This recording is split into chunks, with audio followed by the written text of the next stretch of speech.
എല്ലാവർക്കും ചാനലിലേക്ക് സ്വാഗതം. ഇന്ന് നമുക്ക് വൈകുന്നേരങ്ങളിൽ കഴിക്കാൻ പറ്റിയ നല്ലൊരു ഈവനിങ് സ്നാക്ക് റെസിപ്പി കാണാം. ക്യാബേജ് വെച്ച് നമുക്ക് ക്രിസ്പി ആയിട്ടുള്ള പക്കോട എങ്ങനെ തയ്യാറാക്കാം എന്നുള്ളതാണ് ഇന്നത്തെ വീഡിയോയിൽ.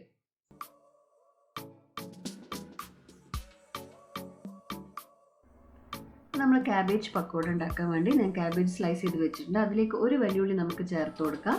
പിന്നെ ചേർക്കേണ്ടത് പച്ചമുളക്, 2 പച്ചമുളകാണ് ഞാൻ ചേർത്തിട്ടുള്ളത്. പിന്നെ ഒരു ചെറിയ കഷ്ണം ഇഞ്ചി ഫൈനായിട്ട് ചോപ്പ് ചെയ്തതിലേക്ക് ചേർത്ത് കൊടുക്കുക. അതുപോലെ തന്നെ വെളുത്തുള്ളിയും ചെറുതായിട്ട് അരിഞ്ഞത് 4-5 വെളുത്തുള്ളിയും കൂടി ചേർക്കുക. പിന്നെ നമുക്ക് കുറച്ച് കറിവേപ്പില നല്ല ഫ്ലേവറിന് ചേർത്ത് കൊടുക്കാം. അതുപോലെ തന്നെ മല്ലിയിലയും ഫൈനായിട്ട് ചോപ്പ് ചെയ്ത് ഇതിലേക്ക് ചേർക്കുക. ഇനി ക്യാബേജിലേക്ക് ഒരു 1/4 ടീസ്പൂൺ മഞ്ഞൾപ്പൊടി ചേർത്ത് കൊടുക്കുക. പിന്നെ ഒരു 1.5 ടീസ്പൂൺ മുളക് പൊടി ചേർത്തിട്ടുണ്ട്. അപ്പം നിങ്ങൾ മുളക് പൊടി എരിവിനനുസരിച്ചിട്ട് കൂട്ടുകയോ കുറക്കുകയോ ചെയ്ത് കൊടുക്കുക. പിന്നെ ഞാൻ ചേർത്തത് 1 ടീസ്പൂൺ ചാട്ട് മസാല പൊടിയാണ്. ചാട്ട് മസാല ഇല്ലെങ്കിൽ കുഴപ്പമൊന്നുമില്ല, ഒരു 1/4 ടീസ്പൂൺ കായം പൊടിച്ചത് ചേർത്ത് കൊടുത്താലും മതി. പിന്നെ ആവശ്യത്തിന് ഉപ്പും കൂടി ചേർത്തിട്ട് നമുക്കിതൊക്കെ കൈ വെച്ച് നന്നായിട്ടൊന്ന് മിക്സ് ചെയ്തെടുക്കാം. അപ്പം വെള്ളം ഒട്ടും ചേർക്കാതെ വേണം നമ്മൾ മിക്സ് ചെയ്തെടുക്കാൻ വേണ്ടിയിട്ട്.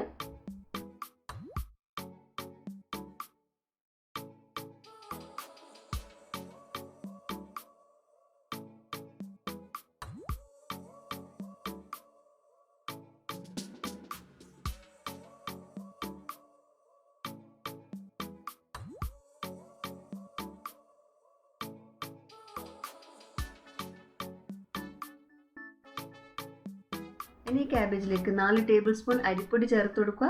പിന്നെ ഇതിലേക്ക് ചേർക്കേണ്ടത് ഒരു 1/2 കപ്പ് കടലപ്പൊടിയാണ്. അപ്പോൾ ക്യാബേജ് ഇവിടെ ഞാൻ കൂടുതൽ എടുത്തത് കൊണ്ടാണ് 1/2 കപ്പ് കടലപ്പൊടി ചേർക്കുന്നത്.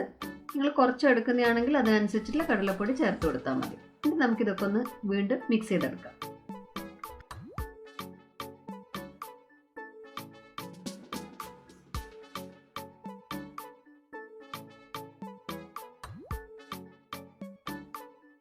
നമ്മൾ കടലപ്പൊടി അരിപ്പൊടിയൊക്കെ നന്നായിട്ട് മിക്സ് ആയിട്ടുണ്ട്. ഒട്ടും വെള്ളം ചേർക്കാതെയാണ് ഇതൊക്കെ നമ്മൾ മിക്സ് ചെയ്തെടുത്തത്.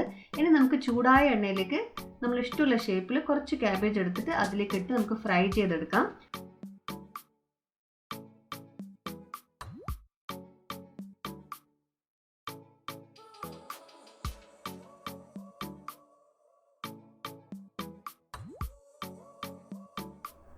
ഓയിൽ നന്നായി ചൂടായതിനു ശേഷം ഫ്ലെയിം നമുക്ക് ലോ ടു മീഡിയമിൽ വെച്ചിട്ട് വേണം പക്കോട നമുക്ക് ഫ്രൈ ചെയ്തെടുക്കാൻ വേണ്ടിയിട്ട്.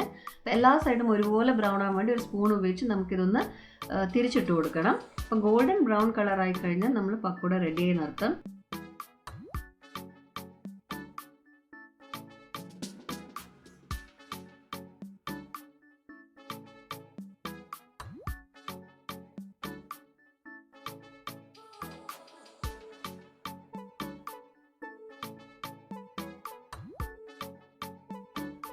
നമ്മൾ പക്കോട നല്ല ഗോൾഡൻ ബ്രൗൺ കളർ ആയിട്ടുണ്ട്. ഇനി നമുക്കിത് ഒരു പ്ലേറ്റിലേക്ക് മാറ്റാം.